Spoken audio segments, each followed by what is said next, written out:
Bismillahirrahmanirrahim. Assalamualaikum warahmatullahi wabarakatuh. Alhamdulillah rabbil alamin. Wassalatu wassalamu ala asyrafil anbiya'i wal mursalin nabiyina Muhammad wa ala alihi wa sahbihi ajma'in. Amma ba'd. Bertazkirah hadis kita hari ini, kita nak melihat satu hadis dalam kitab Al-Malahim, dalam kitab Sunan Abi Daud, dalam awal kitab Al-Malahim, bab Al-Amru wal Nahi. Dalam Sunan Abi Daud, kitab Al-Malahim ni maknanya kitab Al-Fitan wal Malahim. Ini maknanya merujuk kepada fitnah-fitnah akhir zaman. Dan Malahim ni jamak kepada Malhamah, maknanya peperangan-peperangan yang akan berlaku di akhir zaman, fitnah-fitnah yang berlaku di akhir zaman. Dan antara hadis yang kita nak ingatkan tentang hadis ini adalah hadis dalam Sunan Abi Daud, hadis Abdullah bin Amr bin Al-As radhiyallahu anhu. Dan hadis ini adalah hadis yang sahih, hadis yang sahih daripada Abdullah bin Amr bin Al-As radhiyallahu anhu, katanya, bainama nahnu haula Rasulillah sallallahu alaihi wasallam idz dzakara al-fitnata. Ketika kami bersama dengan Rasulullah sallallahu alaihi wasallam, ketika itu Nabi sallallahu alaihi wasallam menyebutkan tentang fitnah, al-fitnah. Baik, apa maksud fitnah di sini? Dijelaskan dalam hadis tersebut.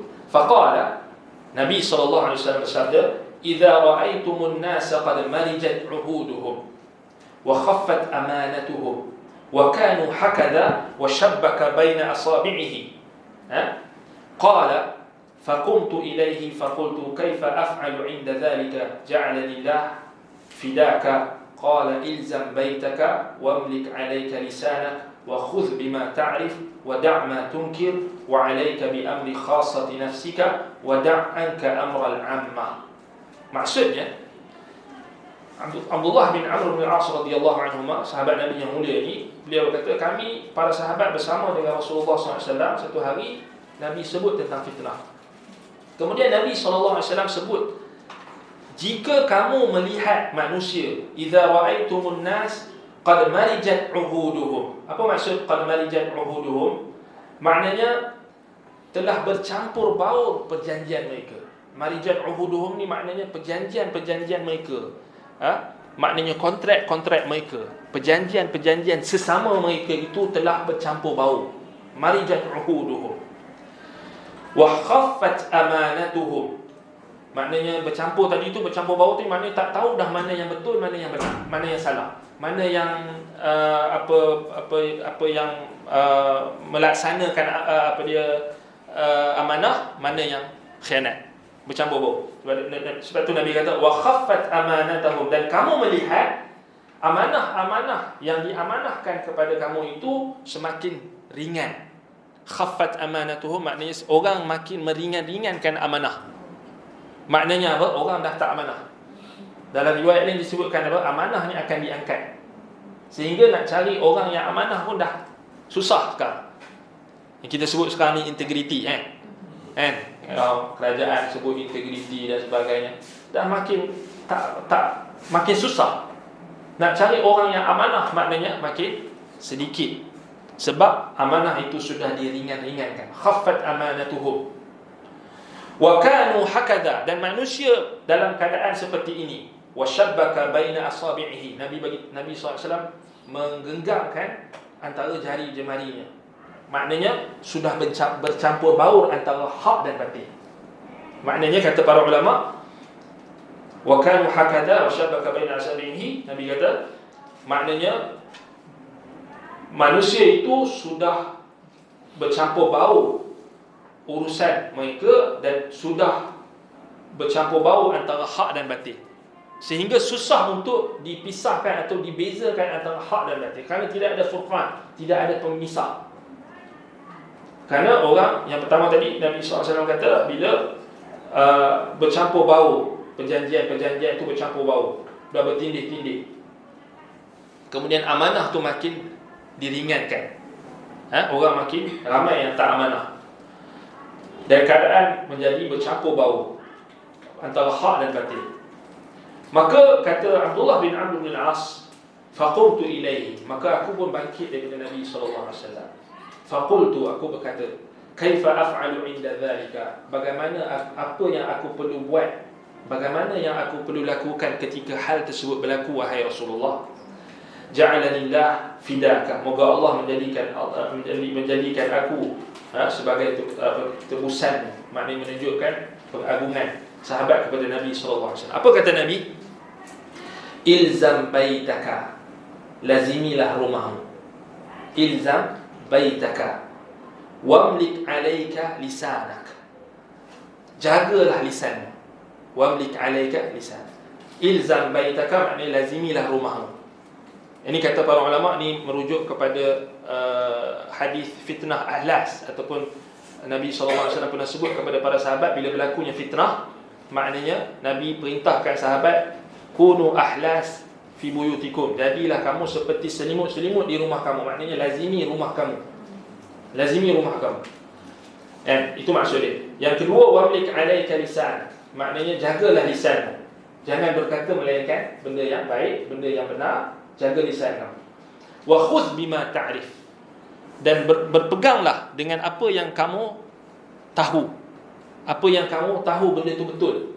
Apa yang kamu dah diajar tentang benda itu ma'ruf. Khudh bima ta'rif.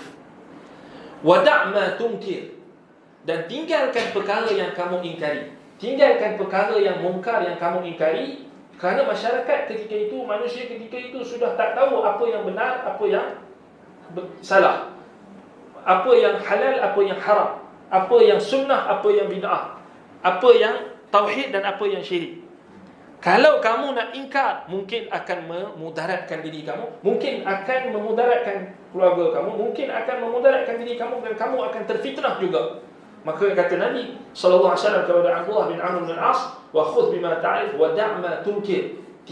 Maknanya ambil apa yang ma'ruf, amalkan apa yang kamu pegang, yang kamu tahu benda itu ma'ruf daripada Quran dan Sunnah. Da' ma tunkir, tinggalkan apa yang kamu ingkari, apa yang kamu tak setuju. Wa 'alaika bi amri khassati nafsika, dan hendaklah kamu melazimi urusan dirimu sendiri. Wa da' anka amral 'ammah, dan tinggalkan urusan orang ramai. Baik, apa maksud hadis ni? Baik, hadis ni hadis sahih. Baik, maksudnya hadis ni Imam Abu Daud diletakkan dalam kitab Malahib wal Fitan. Maknanya bila berlaku fitnah yang dahsyat, sehingga kita tak boleh bezakan antara hak dan batil, maka kita, kata sebahagian ulama, kita perlu ataupun wajib meminimumkan pergaulan kita, mukhalatah. Dalam konteks hadis ini, maknanya Nabi SAW perintahkan kepada Abdullah bin Amr bin Al-As supaya melazimi rumah. Apa maksud melazimi rumah? Adakah maknanya tak keluar langsung? Bukan. Sebab ada hadis-hadis yang lain menjelaskan tentang maknanya ada perkara-perkara yang melibatkan urusan-urusan yang wajib, urusan-urusan yang melibatkan nafkah kita, melibatkan urusan dunia kita, akhirat kita, menuntut ilmu dan sebagainya. Itu kita kata tak berlawanan atau tidak kontradik dengan hadis ni. Sebab kita kena faham, dalam konteks hadis tersebut, maknanya dia berlaku fitnah yang sangat dahsyat, sehingga berlaku peperangan, sehingga berlaku, kita kata, dalam sebahagian riwayat lain disebutkan sehingga berperang antara saudara kamu sesama kamu, sehingga menumpahkan darah, yang disebutkan dalam hadis lain al-harj atau al-harad al-qatlu, berlaku banyak pembunuhan, penumpahan darah dan sebagainya. Itu yang lebih tepat pada hadis ni. Tetapi kita tak nafikan hadis ni, dia sebenarnya adalah satu dalailun nubuwah, tanda-tanda kenabian. Sebab betul lah kita tengok amanah semakin diangkat, semakin diringan-ringankan hari ini, sampai terpaksa buat macam-macam jabatan integriti. Polis pun ada jabatan dia ini, kena kalau buat masalah ini. Kemudian bukan kata tu, orang agama pun ada masalah integriti pula sekarang. Betul tak? Tak disembunyikan lagi. Benda tu jelas di hadapan mata kita. Amanah itu semakin diringan-ringankan. Orang yang tak amanah tu makin ramai. Bukan tak ada orang yang amanah, bukan, tapi sikit. Sangat sedikit. Susah nak cari. Sekarang ni macam-macam orang nak cari kerja, orang nak cari pekerja pun hari ni macam-macam dia kena letakkan syarat. Sebab apa? Susah nak cari. Tak macam dulu kita kata dulu pun sama jugalah tahap dia, penyelewengan dan sebagainya, korupsi yang berlaku. Tetapi hari ini lebih membimbangkan. Dan kita sebut, kalau kita compare pada hadis ni, dengan hadis yang kita baca, yang kita buat tazkirah sebelum ni, kita akan nampak macam mana dia, kita kata dia punya kesesuaian dia dengan zaman kita. Sebab ini menunjukkan dalailun nubuwah, maknanya kita kena berhati-hati. Maksud luzumul buyut ni juga, ilzam baitaka, ini juga dihuraikan oleh para ulama, antaranya Ibnu Banna dalam kitabnya luzumul as-samtu kitabu as-samtu wa luzumul buyut. Memang ulama ada bahas satu perbahasan khusus tentang masalah menjaga lisan ketika fitnah dan juga melazimi rumah. Melazimi rumah, maknanya ini kalau kita tengok pesan Nabi SAW kepada Abdullah bin Amr bin As tadi, maknanya antaranya lazimi rumah kamu, kemudian jaga lisan kamu. Jaga lisan kamu kan. Dan sibukkan diri kamu dengan urusan khusus kamu. Buat apa yang kamu tahu. Amalkan apa yang kamu tahu, benda itu makruf.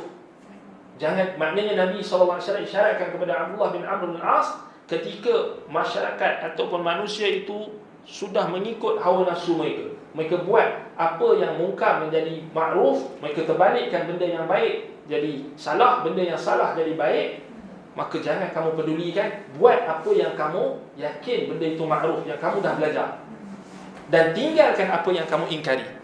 Betul, ini zaman dia. Bila kita nak amalkan Islam, bila kita nak amalkan sunnah, sebahagian orang akan pandang serong dan sebagainya. Pedulikan. Kalau bahasa keras dia, persetankan. Pedulikan. Yang penting kita buat antara kita dengan Allah Subhanahu Wa Taala, kita memang dah ada hujah di hadapan Allah, kita dah ikut dalil Quran dan sunnah. Orang nak kata apa, lantak bilah. Itu sebenarnya maksud hadis ni bila Nabi SAW katakan Abdullah bin Amr bin As. Kerana zaman sahabat itu berlaku fitnah yang dahsyat. Berlaku pembunuhan Sayyidina Uthman bin Affan radhiyallahu anhu, maqtal Uthman, fitnah yang sangat dahsyat. Khalifah dibunuh, lebih dahsyat daripada zaman kita. Zaman kita ni alhamdulillah, tapi dahsyat dia kot lain. Kita bukan kata semua yang berlaku pada zaman sahabat tu maknanya kita lebih baik, tak. Kita lebih buruk dari sudut lain. Tapi macam kalau siapa ingat, Ustaz Uzair ada bagi hadis tentang umat Muhammad ni macam air hujan kan.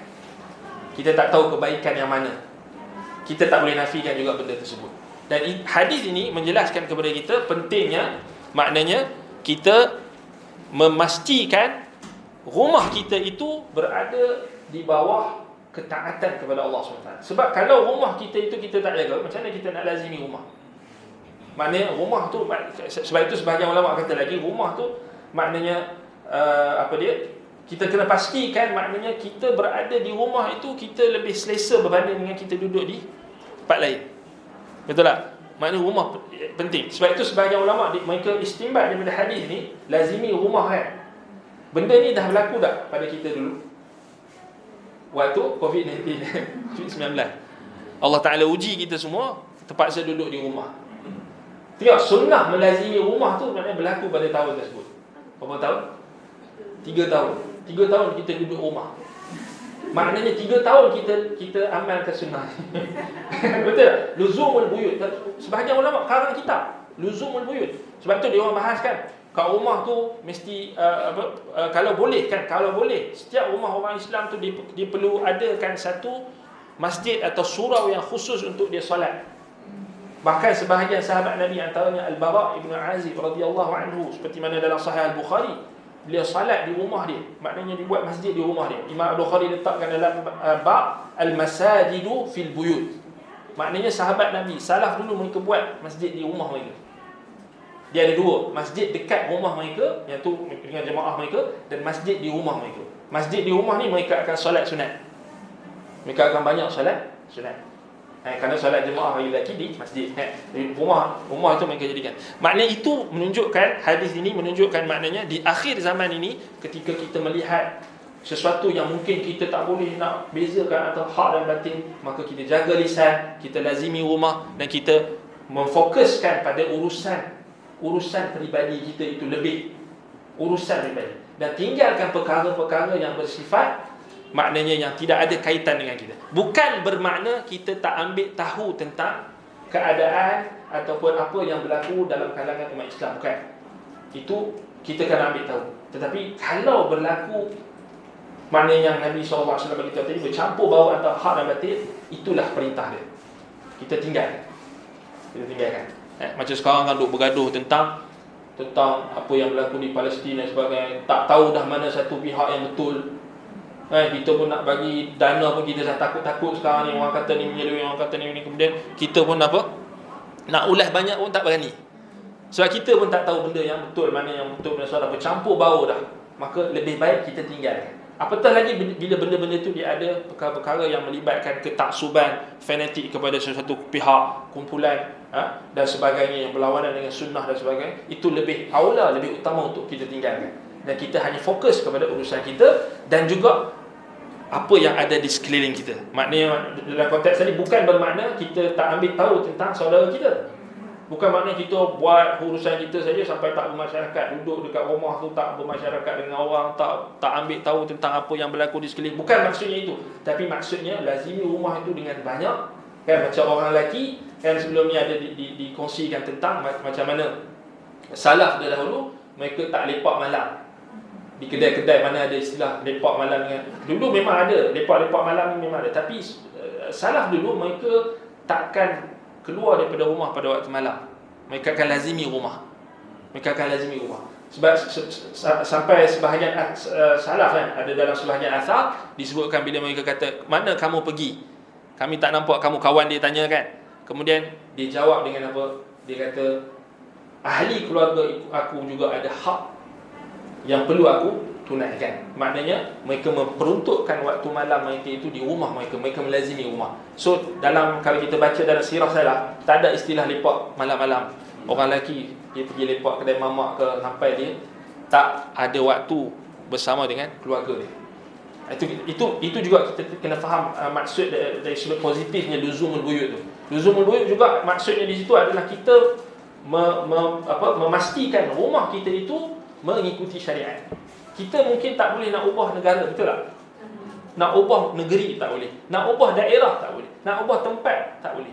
Tempat yang ada masyarakat yang pelbagai, kita tak boleh. Kita tak ada kuasa. Kalau ada kuasa pun tak mampu nak buat apa. Kalau ada pangkat jawatan pun tak mampu. Sekadar yang kita mampu. Bukan bermakna kita tinggalkan tanggungjawab kita. Tetapi kalau kita sebagai seorang Muslim yang tadi dah ada rumah, fokuskan pada rumah kita. Perbaiki islah al-buyut, keadaan rumah kita. Pastikan rumah kita itu berada mengikut neraca syariat. Itu maksud hadis tersebut. Wallahu ta'ala a'lam. Naktafi bihadzal qadar. Aqulu qawli hadza wa astaghfirullah li wa lakum. Wassalamu alaikum warahmatullahi wabarakatuh.